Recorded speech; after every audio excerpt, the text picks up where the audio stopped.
యేసయ్యా.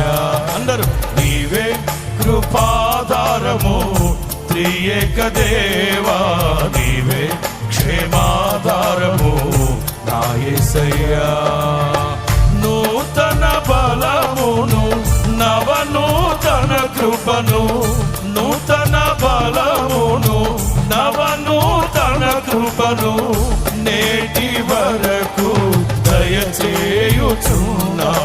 నిన్నే ఆరాధింతును పరిశుద్ధుడా, నీ స్తోత్ర గీతం నీకేనయ్యా. అందరూ నీవే కృపాధారము త్రియేక దేవా, నీవే క్షేమాధారము నా యేసయ్యా.